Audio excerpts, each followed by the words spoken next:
Hello students, 11th standard mathematics, chapter 1, basic concepts 1D. Next on the properties of set operations. Commutative property, ஏற்கனவே பார்த்தோம். For any two sets A and B, A union B equal to B union A. அதே மாதிரி intersection கண்டுபிடிக்கும் A intersection B B intersection A ஈக்குவலாக இருக்கும். Associative property, இப்போ இதில் 3 set எடுத்துக்கிறோம். For any 3 sets A, B and C, A union B union C equal to இந்த brackets வந்து சேஞ்ச் பண்ணலாம். அதாவது B union C கண்டுபிடிச்சு அதை A union கண்டுபிடிக்கிறது. முதல்ல A union B அதுக்கப்புறம் union C போடுறதுக்கு ஈக்குவலாக இருக்கும். அதே மாதிரி இன்டர்செக்ஷனில் A intersection B intersection C, B intersection Cக்கும் அதை முதல்ல ஃபைண்ட் அவுட் பண்ணிட்டு அடுத்து A கூட இன்டர்செக்ஷன் போடுறதும் A intersection B intersection C கண்டுபிடிக்கிறது ஈக்குவல். அடுத்து distributive property. For any 3 sets A, B and C, இதில் வந்து யூனியன்னா எல்லாமே யூனியனாகவே இருக்கும், இதில் இன்டர்செக்ஷனாக எல்லாம் இன்டர்செக்ஷனாக இருக்கும். ஆனால் டிஸ்ட்ரிபியூட்டிவில் வந்து யூனியன் இன்டர்செக்ஷன் வந்து மாறி இருக்கும் பாருங்கள். A intersection B union C, இதை வந்து இன்டர்செக்ஷன் ஓவர் யூனியன் சொல்லுவோம். இந்த A இன்டர்செக்ஷன் வந்து உள்ளே கொண்டு போகும்போது A intersection B first bracket union வந்து இன்டர்செக்ஷன் ஆகிடும். சரியா? யூனியன் வந்து intersection A intersection B union A intersection C. அடுத்தது A union B intersection C, A union B intersection A union C. இது வந்து யூனியன் ஓவர் இன்டர்செக்ஷன் சொல்லுவோம். For any set A union A equal to A and A intersection A equal to A. இந்த loss வந்து ஐடம்பட்டன்ட் லாஸ்ன்னு பேர். அதாவது union கண்டுபிடிக்க ஒரு செட்டுக்கு இன்னொரு செட்டுக்கு அதே செட்டுக்கு யூனியன் கண்டுபிடிச்சா அதே செட் கிடைக்கும், இன்டர்செக்ஷன் கண்டுபிடிச்சாலும் அதே செட்டு கிடைக்கும். அடுத்து ஐடென்டிட்டி லாஸ் சொல்கிறோம். ஏன்ற செட்டு கூட நம்ம நல் செட்டு எம்டி செட்டை வந்து யூனியன் பண்ணால் ஏன்ற செட்டே கிடைக்கும். ஏவுக்கும் யூனிவர்சல் செட்டுக்கும் இன்டர்செக்ஷன் கண்டுபிடிச்சா ஏ கிடைக்கும். இதுக்கு வந்து ஐடென்டிட்டி லாஸ்ன்னு பேர். De Morgan's law for set difference. For any 3 sets A, B and C, A difference B union C equal to A difference B. இந்த A டிஃபரன்ஸை உள்ளே கொண்டு போகும்போது இந்த யூனியன் வந்து என்ன ஆகுனா இன்டர்செக்ஷன் ஆகும்போது A difference first set B union வந்து இன்டர்செக்ஷனாக போடணும், A difference second set C. அப்படி அதே மாதிரி ரெண்டாவது பாருங்கள், A difference B intersection C. இப்போ நம்ம இந்த A டிஃபரன்ஸை உள்ளே கொண்டு போகும்போது B கூட A டிஃபரன்ஸ் B இன்டர்செக்ஷன் வந்து யூனியன் ஆகும், A டிஃபரன்ஸ் C. இந்த ஃபார்முலா இது வந்து செட் டிஃபரன்ஸுக்கான டிமார்கன்ஸ் லான்னு சொல்கிறோம். டிமார்கன்ஸ் லாஸ் ஃபார் காம்ப்ளமெண்டேஷன், இதெல்லாம் ரொம்ப இம்பார்ட்டன்ட் பார்த்துக்கோங்க. Let U be the universal set containing finite sets A and B. A and B வந்து ரெண்டு சப்செட்ஸ் இருக்குது, யூக்கு சப்செட்ஸாக இருக்குது, ஃபைனட் செட்ஸாக இருக்குது. அப்படின்னா A union B dash, A union B ப்ரைம்னு சொல்கிறது வந்து A யூனியன் B டேஷ்னு சொல்லலாம். இந்த டேஷ் வந்து என்ன பண்ணணும்னா உள்ளே போகும். எப்படி உள்ளே கொண்டு வரணும்? இந்த இது பார்த்துக்கோங்க, A யூனியன் Bயில் இந்த டேஷ் வந்து உள்ளே வந்ததுன்னா A டேஷ் யூனியன் வந்து இன்டர்செக்ஷன் ஆகும், அப்புறம் B டேஷ். சரியா? அடுத்தது A இன்டர்செக்ஷன் B ஹோல் டேஷ்னும் போது இந்த டேஷ் உள்ளே வந்தீங்கன்னா A டேஷ் முதல்ல இன்டர்செக்ஷன் வந்து யூனியன் ஆகும், அடுத்து B டேஷ். இது இந்த லாவுக்கு என்ன சொல்கிறோம்? டிமார்கன்ஸ் லா ஃபார் காம்ப்ளமெண்டேஷன் சொல்கிறோம். நெக்ஸ்ட் இம்பார்ட்டண்ட் இது வந்து ரிசல்ட்ஸ் என்னென்னா application on cardinality of sets. Cardinal நம்பரை வச்சு இந்த ரிசல்ட்ஸ் எல்லாம் ரொம்ப ரொம்ப யூஸ்ஃபுல்லாக இருக்கும். நமக்கு +1ல் ரொம்ப யூஸ்ஃபுல்லாக இருக்கும். அதே மாதிரி ப்ராபபிலிட்டி தியரி படிக்கும்போது இதெல்லாம் ரொம்ப யூஸ்ஃபுல்லாக இருக்கும். இது பார்த்துக்கோங்க. For any 2 sets finite sets A and B, ஏவும் பியும் ஃபைனட் செட்ஸாக இருந்ததுன்னா number of A union B equal to number of A plus number of B minus number of A intersection B. இந்த ரிசல்ட்ஸ் ஞாபகம் வச்சுக்கோங்க. இதை எப்படி அப்ளை பண்ணணும்னு நம்ம ப்ராப்ளம் போட்டு பார்த்துக்கலாம். அப்போது 2 ஃபைனட் செட்ஸ் இருக்குது A, B. அப்படின்னா அதனுடைய A யூனியன் Bக்கு கார்டினல் நம்பர் எத்தனை, A யூனியன் B எத்தனை எலமெண்ட் இருக்குதுன்னு கண்டுபிடிக்கிறதுக்கு ஏவில் எத்தனை எலமெண்ட் இருக்குதுன்னு பார்க்கணும், பியில் எத்தனை எலமெண்ட் இருக்குன்னு பார்க்கணும். ரெண்டையும் ஆட் பண்ணி அதுலேருந்து A இன்டர்செக்ஷன் Bயில் எத்தனை எலமெண்ட் இருக்கோ அதை செப்பரேட் பண்ணணும். அடுத்து ஒருவேளை ஏவும் பியும் டிஸ்ஜாயின்ட் செட்ஸாக இருக்குது, டிஸ்ஜாயின்ட் ஃபைனட் செட்ஸ். டிஸ்ஜாயின்ட்னா என்ன ஆகும்? A இன்டர்செக்ஷன் B என்ன ஆகிடுது? டிஸ்ஜாயின்ட் சொல்லும்போது A இன்டர்செக்ஷன் B வந்து நல் செட் ஆகிடும் இல்லையா? அப்படின்னா number of A intersection B equal to number of phi. Number of பைன்றது வந்து 0க்கு ஈக்குவல். இது நம்ம ஏற்கனவே பார்த்துருக்குறோம். அதனால் இந்த ஏவும் பியும் டிஸ்ஜாயின்ட் செட்ஸாக இருந்ததுன்னா number of A intersection B என்ன ஆகிடும்? 0 ஆகிடும். அப்போ இந்த இடம் வந்து number of A plus number of B ஆகும். அப்போ டிஸ்ஜாயின்ட் செட்னா நம்ம A இன்டர்செக்ஷன் B கண்டுபிடிக்க வேண்டிய அவசியமே கிடையாது. காரணம் வந்து A இன்டர்செக்ஷன் B நல் செட்ன்றதுனால அதனுடைய கார்டினல் நம்பர் என்ன ஆகிடும்? 0 ஆகிடும். அடுத்தது இந்த டயக்ராம்லேருந்து number of A union B இதானே ஏ யூனியன் பி, இதுவும் தான் A union B. Number of A union பினா ஏ யூனியன் பியில் எத்தனை எலமெண்ட் இருக்குது அப்படின்றது எதுக்கு ஈக்குவல்னா ஒன்லி ஏ, அதாவது ஏ டிஃப்ரென்ஸ் பியில் எத்தனை எலமெண்ட் இருக்குன்றதையும் ஏ இன்டர்செக்ஷன் பியில் எத்தனை எலமெண்ட் இருக்குன்றது அப்புறம் பி டிஃப்ரென்ஸ் ஏல எத்தனை எலமெண்ட் இருக்குன்றது மூணையும் ஆட் பண்ணால் கிடைக்கும். இப்போ number of A union B equal to number of A difference B plus number of A intersection B plus number of B difference A. நல்லா புரிஞ்சுக்கோங்க, ரொம்ப முக்கியமான ரிசல்ட்டு. ஏ யூனியன் பியில் இருக்கக்கூடிய மொத்த எலமெண்ட் எதுக்கு ஈக்குவல்னா ஏ டிஃப்ரென்ஸ் பி, இந்த பார்ட் இருக்கு இல்லையா, இந்த பார்ட்டில் இருக்கக்கூடிய எலமெண்ட்ஸு, அப்புறம் ஏ இன்டர்செக்ஷன் பியில் இருக்கக்கூடிய எலமெண்ட்ஸு, பி டிஃப்ரென்ஸ் ஏ இருக்கக்கூடிய எலமெண்ட்ஸ். இது 3 எலமெண்ட்டையும் ஆட் பண்ணோம்னா நம்பர் ஆஃப் எலமெண்ட்ஸ் ஆட் பண்ணால் நமக்கு ஏ யூனியன் பி இருக்கக்கூடிய எலமெண்ட்ஸ் கிடைக்கும். அடுத்து number of A difference B equal to A difference B மட்டும் வேணும். இது வேணால் அந்த ஏன்ற செட் எடுத்துக்கோங்க. ஏன்ற செட்லேருந்து எத்தனை எலமெண்ட் இருக்குதுன்னு பார்க்கணும். அடுத்து ஏ இன்டர்செக்ஷன் பியில் எத்தனை எலமெண்ட் இருக்குன்னு பார்க்கணும். ரெண்டு ஏன்ற செட் இருக்கிற எலமெண்ட்லேருந்து ஏ இன்டர்செக்ஷன் பியில் இருக்கிற எலமெண்ட்ஸை சப்ட்ராக்ட் பண்ணால் ஏ டிஃப்ரென்ஸ் பியில் இருக்கிற எலமெண்ட்ஸ் கிடச்சிடும், அந்த ஃபார்முலா. அதே மாதிரி number of B difference A வேணும்னா பி டிஃப்ரென்ஸ் ஏல அந்த பி டிஃப்ரென்ஸ் ஏல எத்தனை எலமெண்ட் இருக்குன்னு வேணும்னா பியில் இருக்கக்கூடிய மொத்த எலமெண்ட்லேருந்து ஏ இன்டர்செக்ஷன் பியில் இருக்கக்கூடிய எலமெண்ட்டை சப்ட்ராக்ட் பண்ணால் இந்த பி டிஃப்ரென்ஸ் ஏல இருக்கக்கூடிய எலமெண்ட் கிடைக்கும். இது ஒரு ஃபார்முலா. அடுத்தது number of universal set. Universal செட்டில் எத்தனை எலமெண்ட் இருக்குது அப்படின்னு வேணும்னா என்ன பண்ணணும், ஏன்ற செட்டில் எத்தனை எலமெண்ட் இருக்குது, ஏ டேஷில் எத்தனை. இப்போ இந்த டயக்ராம் இதுக்கு ஒத்து வராது. அதுக்கு என்ன பண்ணணும், இப்படி ஒரு டயக்ராம் எடுத்துக்கணும். சரியா, ஏற்கனவே நம்ம போட்டோம் இல்லையா, அதை எடுத்துக்கணும். இது வந்து என்ன, இது ஏ காம்ப்ளிமெண்ட்டு இல்லையா, இது வந்து யூனிவர்சல் செட்டு. யூனிவர்சல் செட்டில் எத்தனை எலமெண்ட் இருக்குதுன்னு கேட்டால் என்ன பண்ணணும், ஏவில் எத்தனை எலமெண்ட் இருக்குது, அப்புறம் ஏ காம்ப்ளிமெண்ட்டில் எத்தனை எலமெண்ட் இருக்குது, ரெண்டையும் ஆட் பண்ணால் அது எதுக்கு ஈக்குவல், யூனிவர்சல் செட் இருக்கக்கூடிய எலமெண்ட்டுக்கு ஈக்குவல். இந்த ரிசல்ட்ஸ் ரொம்ப இம்பார்ட்டன்ட். இதை வந்து நம்ம அடிக்கடி படித்து இதை நினைவு கொண்டு வந்துடணும். நெக்ஸ்ட் மோஸ்ட் இம்பார்ட்டன்ட் டாபிக் வந்து கார்ட்டீசியன் ப்ராடக்ட். ரொம்ப இம்பார்ட்டன்ட். ஏன்னா கார்ட்டீசியன் ப்ராடக்ட் தெரிஞ்சால் தான் ரிலேஷன்ஸு ஃபங்க்ஷனை பற்றி நம்ம டிஃபைன் பண்ண முடியும். The Cartesian product of A with B is denoted by A cross B. இதை வந்து இந்த சிம்பிள் வந்து எப்படி படிக்கணும், கிராஸ் அப்படின்னு படிக்கணும். சரியா, A cross B. It is defined by A cross B equal to set of all ordered pairs A comma B such that A belongs to A, B belongs to B. நல்லா பார்த்துக்கோங்க. Set இந்த A cross Bக்குள்ளே இருக்கிற எலமெண்ட்ஸ்லாம் order பேராக தான் இருக்கும். அந்த order பேரில் இந்த ஏன்ற ஸ்மால் ஏன்ற எலமெண்ட் வந்து எங்கேருந்து இருக்கணும், செட் ஏலேருந்து இருக்கணும். ஸ்மால் பி வந்து எங்கேருந்து இருக்கணும், செட் பிலேருந்து இருக்கணும். செட் ஏலேருந்து எடுத்த எலமெண்ட் ஏவை வந்து ஃபஸ்ட்டு கோஆர்டினேட், இது வந்து ஏன்றது வந்து ஃபஸ்ட்டு பிளேஸ் இருக்கு இல்லையா, இது வந்து ஃபஸ்ட்டு கோஆர்டினேட் சொல்லுவோம். இந்த ஆர்டர் பண்ணுடைய செகண்ட் பிளேஸ் இருக்கிறது செகண்ட் கோஆர்டினேட் சொல்லுவோம். இந்த ஃபஸ்ட்டு கோஆர்டினேட்லாம் எங்கேருந்து எடுத்துக்கணும்னா ஏலேருந்து எடுத்துக்கணும். சரியா, இந்த செகண்ட் கோஆர்டினேட்லாம் எங்கேருந்து எடுத்துக்கணும், பிலேருந்து எடுத்துக்கணும். இந்த மாதிரி எடுத்து ஆர்டர் பேர்ஸை நம்ம க்ரியேட் பண்ணணும். அந்த ஆர்டர் பேர்ஸ் தான் வந்து எங்கே இருக்கும், ஏ கிளாஸ் பியில் இருக்கும்.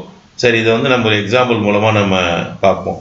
என்ன பாருங்கள், ஃபஸ்ட்டு வந்து செட் ஏ சிம்பிள் செட்டாக எடுத்துக்கோங்க போதும். ஏன்றது வந்து 1,2 அப்படின்னு எடுத்துக்கலாம். சரியா, அடுத்து செட் பி அப்படின்றத நம்ம 3,4,5 எடுத்துப்போம். சரியா, இந்த மாதிரி எடுத்தோம்னா ஏ கிராஸ் பி அப்படின்றது எப்படி கண்டுபிடிப்போம் பாருங்கள். ஏ கிராஸ் பியில் என்னென்ன இருக்கும், செட் ஆஃப் ஆர்டர் பேர்ஸ் இருக்கும்.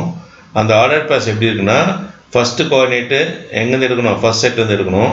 செகண்ட் கோஆர்டினேட் வந்து செகண்ட் செட்லேருந்து எடுக்கணும். ஸோ அப்போது நான் என்ன பண்ணுறேன்னா 1ன்றது இப்போ இந்த மாதிரி ஒரு சின்ன டயக்ராம் மூலமாக அதை பார்த்துக்கோங்க. இந்த செட்டு வந்து ஏன்னு எடுத்துக்கோங்க. செட் ஏவில் 1 எலமெண்ட் இருக்குது. சரியா, அடுத்து வந்து செட் பியில் வந்து என்னென்ன இருக்குது, 3, 4, 5 இருக்குது. இப்போ நான் ஆர்டர் பேராக மாற்றணும். ஏவில் இருக்க எலமெண்ட் எடுத்து பி கூட சேர்த்து என்ன பண்ணணும், ஆர்டர் பேர் எடுத்தால் தான் ஏ கிளாஸ் பி கிடைக்கும் இல்லையா. அப்போ என்ன பண்ணலான்னா பாருங்கள், அந்த 1 வந்து ஃபஸ்ட்டு 3 கூட சேர்க்குறோம், பேர் பண்ணுறோம். 4 கூட பேர் பண்ணுறோம், 5 கூட பேர் பண்ணுறோம். இப்போ 1,3, 1,3, 1,4, 1,5 அதான் வந்து இந்த ஃபஸ்ட்டு ஏறக்கூடிய ஃபஸ்ட் எலமெண்ட்டை வச்சு நம்ம ஆர்டர் பேரை க்ரியேட் பண்ணுறதுக்கான மெத்தடு. ஜஸ்ட் ஒரு டயக்ராம் மூலமாக சொல்லிடலாம். அப்போ ஏ கிளாஸ் பியில் ஃபஸ்ட்டு 1,3 இருக்கும், 1,4 இருக்கும், அப்புறம் 1,5 இருக்கும். இது கொஞ்சம் ப்ராக்டிஸ் ஆகிறதுக்கு டயக்ராம் போட்டால் ஈஸியாக இருக்கும். அப்படி டேரெக்டாக கூட சொல்லலாம். 1 எடுத்துக்கிட்டு 3 கூட பேர் பண்ண 3, அப்புறம் 4, அப்புறம் 5 சேர்த்துறதுனா போதும். சரியா, அடுத்தது இப்போ 2 எடுத்துக்கலாம். அதே மாதிரி இப்போ ஏவில் வந்து 2 எலமெண்ட் இருக்குது இல்லையா? இங்கே வந்து பியில் என்னென்ன இருக்குது? 3 4 5 இருக்குது. இப்போ இதையும் நம்ம என்ன பண்ணோம்? 2 கூட பேர் பண்ணணும். 2,3 2,4 2,5. இப்போ ஆர்டர் பேர் எழுதலாமா? 2,3 2,4 2,5. ஸோ அப்போ அவ்வளோதான். இதான் வந்து A cross B. So A cross பியில் இருக்கக்கூடிய எலமெண்ட்ஸ்லாம் ஆர்டர் பேராக இருக்கணும். அந்த ஆர்டர் பேரில் ஃபஸ்ட்டு கோஆர்டினேட் எங்கேருந்து எடுத்துக்கணும்? ஏலேருந்து எடுத்துக்கணும். செகண்ட் கோஆர்டினேட் எங்கேருந்து எடுத்துக்கணும்? பிலேருந்து எடுத்துக்கணும். அந்த ரூல் படி இப்போ நம்ம ஏ கிராஸ் பி எழுதியிருக்கிறோம். ஸோ அந்த மாதிரி தெரியலன்னு சொன்னால் இந்த மாதிரி படத்தை போட்டு ஒரு சின்ன டயக்ராம் போட்டு கூட நம்ம ஆர்டர் பேர்ஸை க்ரியேட் பண்ண எந்த மிஸ்டேக்கும் வராது. சரி, இப்போது இந்த ஏ கிராஸ் பி இதே மாதிரி பி கிராஸ் ஏ வேணும் என்ன பண்ணோம்? பி கிராஸ் ஏ வேணும்னா முதல்ல பி செட் எழுதிக்கோங்க. முதல்ல பி செட் எழுதுனா என்ன? பி வந்து 3 4 5 இருக்குது. கிராஸ் ஏவில் வந்து 1,2 இருக்குது. இப்போ என்ன மாதிரி டயக்ராம் போடணும் அப்படின்னு பாருங்கள். இப்போ முதல்ல பி எழுதிடணும். சரியா? பியில் வந்து ஃபஸ்ட் எலமெண்ட்டு 3 இருக்குது. ஏவில் வந்து என்ன இருக்குது? இங்கே வந்து ஏன்னு எழுதணும்னா ஏவில் வந்து இருக்கக்கூடிய எலமெண்ட்ஸு 1,2. இதை பேர் பண்ணணும். இதை பேர் பண்ணிங்கன்னா 3 கூட 1 3 கூட 2. அப்போ ஃபஸ்ட்டு இந்த ஆர்டர் பேர்ஸில் ஃபஸ்ட்டு எலமெண்ட்டு 3,1, அடுத்த எலமெண்ட்டு 3,2. இந்த டயக்ராம் எல்லாமே நம்ம போடலாம். 3 எடுத்துகிட்டு 3,1 3,2ன்னு போடலாம். அடுத்து 4 எடுத்துக்கணும் அதே மாதிரி. இப்போ 4 எடுக்கும்போது இங்கே 4 இங்கே இருக்கும். இதில் வந்து 1 2 இங்கே வந்து 1 2 எல்லாத்துக்குமே. இப்போ இதுக்கு பேர் பண்ணும்போது என்ன வரும்? 4 கூட 1 சேர்க்குறோம், 4 கூட 2 சேர்க்குறோம். அப்போ அடுத்த ஆர்டர் பேர் என்ன இருக்குன்னா 4,1 4,2.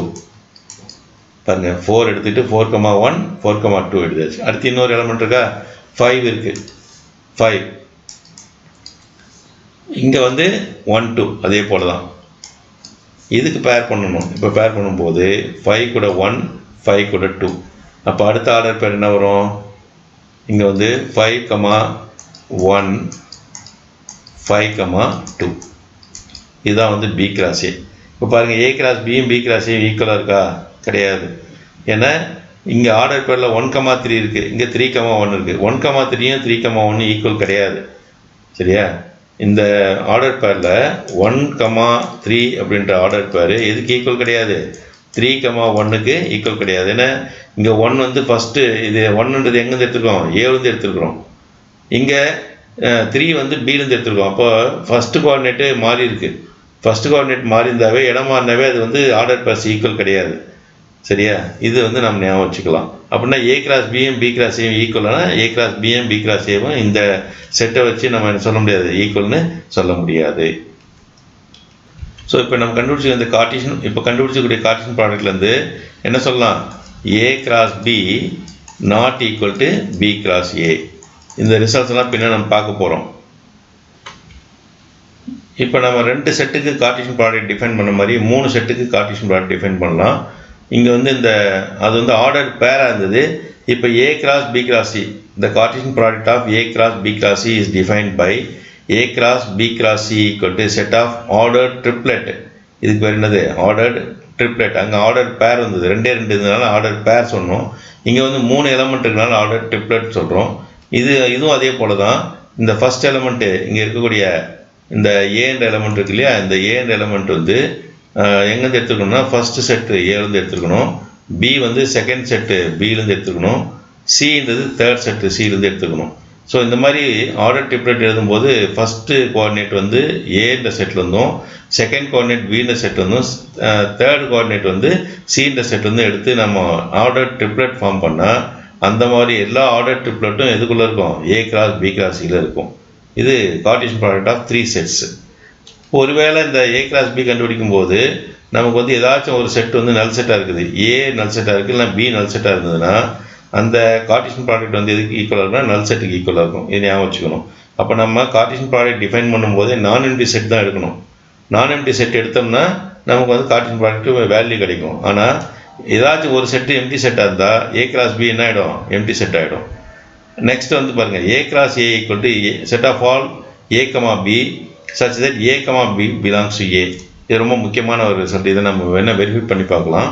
இப்போ ஏ வந்து நம்ம என்ன எடுத்துட்டோம், ஏ ஈக்குவல் டு எதுவும் எடுத்துக்கோங்க 3,4ன்னு எடுத்துக்கோங்களேன்.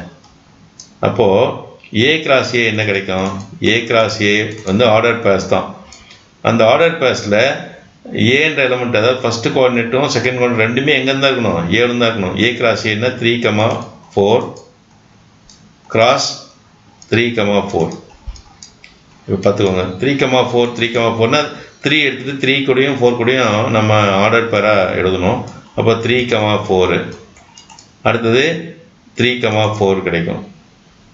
ஃபஸ்ட் வந்து 3,3 சாரி, அடுத்தது 3,4. இப்போ என்ன பண்ணுறோம், 3 எடுத்துக்கிட்டு 3 4 கூட ஆர்டர் பேர் எழுதியாச்சு. அடுத்து 4 எடுத்துக்கலாம். 4,3 அப்புறம் 4,4. இதான் வந்து ஏ கிராஸ் ஏ. ஸோ எந்த செட்டு பிக்கு பதில் ஏ வந்துருக்குது. அப்போ இது வந்து set of A comma B. ஆனால் இந்த ஆர்டர் பேரில் என்ன ஏ கிராஸ் பிக்கும் இதுக்கு என்ன வித்தியாசம்னா, அதில் வந்து ஏ ஃபஸ்ட்டு கோஆர்டினேட் வந்து ஏ இருந்திருக்கும், செகண்ட் கோஆர்டினேட் பி இருந்திருக்கும். இந்த செட்டை பொறுத்த வரைக்கும் ரெண்டுமே ஏ பிஏ கிடையாதுங்க, ரெண்டுமே ஏஏ தான். அப்போ ஃபஸ்ட்டில் இருக்கக்கூடிய கோஆர்டினேட்டும் ஏழு தான் இருக்கணும், செகண்ட் கோஆர்டினேட்டும் ஏழு தான் இருக்கணும். அதான் ஏ கமா பி பிலாங்ஸ் டு ஏன்னு போட்டுக்கிறது. இப்போ பார்த்தீங்கன்னா தெரியும் பாருங்கள், 3,3னா இந்த 3 ஃபஸ்ட்டில் இருக்க 3 வந்து இந்த செட்டில் இருந்தோம், செகண்ட் பிளேஸில் இருக்கக்கூடிய 3 வந்து இந்த செட்லேருந்து எடுத்திருப்போம். இங்கே 3 அப்படின்னும்போது 3 வந்து ஃபஸ்ட் செட்டில் இருக்கும், 4 வந்து செகண்ட் செட்டில் இருக்கும்.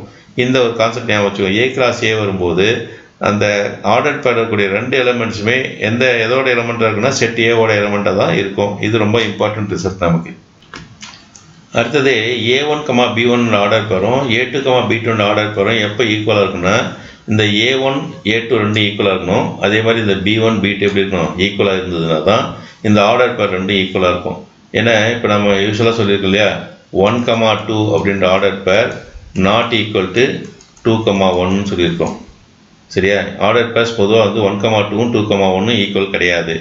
அப்போது இது ரெண்டும் ஈக்குவலாக இருக்கணும்னு சொன்னால் எப்படி இருக்கணும், இங்கே 1, 1 வந்ததுன்னா இங்கே என்ன இருக்கணும், 1, 1 இருக்கணும். அப்போ இந்த ரெண்டும், இந்த இடமும் இந்த இடமும் A1 A2 இது B1 B2 ரெண்டும் எப்படி இருக்கணும், ஈக்குவலாக இருந்தால் தான் ரெண்டு ஆர்டர் பேர் வந்து ஈக்குவலாக இருக்கும். இது ஏற்கனவே நம்ம பார்த்துட்டோம். பொதுவாக வந்து in general A cross B not equal to B cross A first எக்ஸாம்பிளே நம்ம பார்த்துருக்கோம். ஏ கிராஸ் பி கண்டுபிடிச்சோம், பி கிராஸ் ஏ கண்டுபிடிச்சோம். அது ரெண்டும் ஈக்குவல் கிடையாது when இந்த A and B are two non empty sets. சரியா, for non empty sets A cross B ரெண்டு நான் எம்டி செட் எடுத்துக்கிறோம். ஏ கிராஸ் பியும் பி கிராஸ் ஏயும் எப்போ ஈக்குவலாக இருக்கும், இங்கே சொன்ன A cross B not equal to B cross ஏன்னு ஜென்ரலாக சொல்லியிருக்கோம். அப்போ எப்பயுமே ஈக்குவலாக இருக்காதான்னா இருக்கும், ஒரு பர்டிகுலர் கேஸில் ஈக்குவலாக இருக்கும். எப்போன்னா செட்டு ஏவும் செட்டு பியும் ஈக்குவலாக இருந்தால் ஏ கிராஸ் பியும் பி கிராஸ் ஏவும் எப்படி இருக்கும், ஈக்குவலாக இருக்கும். இது நம்ம வெரிஃபை பண்ணிக்கலாம். அப்போ ஏபின்றது ஏன்ற செட்டும் பின்ற செட்டும் ஈக்குவலாக இருந்ததுன்னா ஏ கிராஸ் பியும் பி கிராஸ் ஏவும் எப்படி இருக்கும், ஈக்குவலாக இருக்கும். நெக்ஸ்ட் பார்த்தீங்கன்னா, is it correct to say A cross A equal to set of all order pairs A comma A such that A belongs to A. A cross A வந்து set of A comma ஏன்ற மாடலில் இருக்கக்கூடிய order plus மட்டும்தான் இருக்கும் அப்படின்றது சரியா அப்படின்னு கேட்குறாங்க. இப்போ கொஞ்சம் முன்னாடி நம்ம ஒரு எக்ஸாம்பிள் போட்டோம், ஞாபகம் இருக்குன்னு நினைக்கிறேன். ஏ ஈக்குவல் டு 3, 4 இருந்ததுன்னா ஏ கிராஸ் ஏ என்ன கண்டுபிடிச்சோம், ஏ cross A equal to 3, 4 cross 3, 4. இது எதுக்கு ஈக்குவலாக இருக்கும் பாருங்க, 3, 3 அப்புறம் 3, 4 அப்புறம் என்ன எழுதணும், 4, 3 4, 4ன்னு எழுதணும் இல்லையா. இதுதான் வந்து ஏ கிராஸ் ஏவுக்கு ஏன்ற செட் எடுக்கும்போது. இப்போ இங்கே என்ன சொல்கிறோன்னா, ஏ கிராஸ் ஏவில் ஏ கமா ஏன்ற, அதாவது ரெண்டு எலமெண்ட்டும் ஃபஸ்ட்டு கோஆர்டினேட்டும் செகண்ட் கோஆர்டினேட்டும் ஈக்குவலாக இருக்கிற மாதிரி இருக்கிறது மட்டும் தான் இருக்கும் அப்படின்னு சொல்லியிருக்காங்க. பட் அப்படி கிடையாது பாருங்கள், இங்கே வந்து 3, 3 இருக்குது, 4, 4 இது ரெண்டு மட்டும் தான் இருக்கணும்னு அவங்க சொல்கிறாங்க. இந்த மாதிரி இருக்குமா, இந்த மாதிரி இருந்தால் இது கரெக்டாக இந்த மாதிரி சொல்கிறதுன்னு கேட்டிருக்காங்க.